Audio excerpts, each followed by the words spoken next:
Hey guys, today we're going to talk about Google's online assessment process for software engineering interns at Singapore. So if you just came here for the problems, just keep in mind that all of the inputs and outputs were on the standard input and standard output in all programming languages. So it's not like on lead code where they just pass you the parameters to a function. You need to know how to take input and output on your streams or whatever your programming language uses for those. And they do not give you a working template that takes the inputs and then calls a function like solve. So this is really weird because when you get on the platform, so they use Hacker Earth, by the way, that's the platform that they use. And when you get on there and you log in with their credentials that they give you, they tell you, okay, now go on this and practice, like have a test problem so that you can become familiar with the platform, right? And so you go and you take that problem, and when I did it, I noticed that the C++ language had an input and output template working for that, and I just had to implement the solve function that took the parameters as an input. So I didn't have to do the input parsing.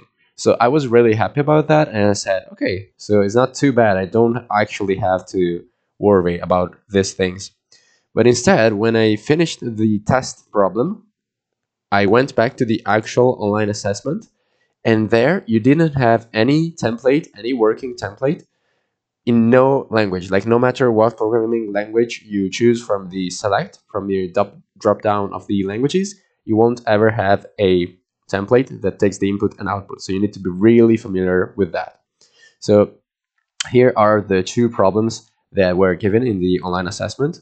So the first problem was 30 points and the second one was 20. So the maximum was 50. And I'm pretty sure that they only pass to the next step people who get both right. So in the first problem, which was the trickiest one, you're given an array S and you need to output how many arrays exist. Let's call those arrays A, such that the array length of A is the same as S, and the elements of the array A are sorted ascendingly, and then the array element A of I has a sum of digits in base 10 equal to the value found in S of I.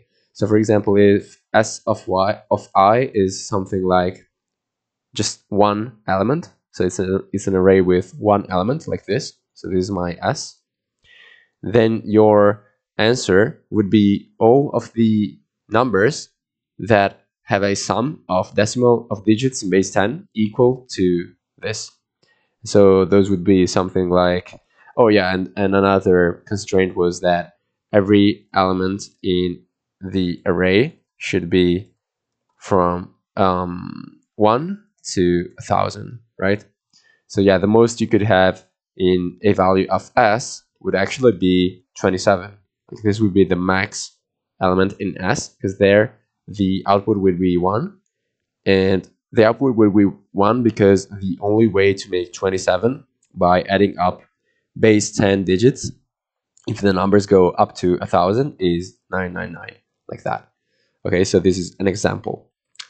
So this would be your output. Okay, and the second problem was 20 points. You have n boxes in a row, and every box is represented with either a 1 value in an array or 0, depending on if they have a ball or not. So if they do have a ball in it, inside of them, they have value 1 in the array. If they do not have a ball, they have value 0. Now, what you need to output is for every index, you need to output how many seconds it takes to move all of the balls in all of the boxes to the box at the current index, right? And the definition of how many seconds it takes to move one ball at position J to another box in position I is the absolute value of J minus I. Okay, so those were the problems. And now I'm just going to very quickly show you how the platform is. So here's the Hacker Earth platform, right? And one thing that I want you to notice is here I have a problem called areas, and I'll put the link to this in the video description. And this is the working code in C++, right? So yeah, I don't want to bug you with the details, but this is just know that this is a working solution in C++. And you can see that here in my functions, I'm using a depth first search. Okay. Now let's go and see what happens if I do the same thing, but in JavaScript, right? So I'm going to take the same approach in JavaScript, and I'm going to show you that that doesn't work. It's actually giving me a stack maximum call stack size exceeded. So that's really weird, and that might make me switch to C++. So here you can see I'm doing the parsing of the matrix just like in C++. And here I'm doing the same thing. So I'm calling my depth first search on all four directions, and I'm actually getting a stack size exceeded. So it's really weird that you're getting a stack size exceeded in JavaScript, but not in C++. So the only way to make this work in JavaScript is to use a breadth first search instead of a depth first search.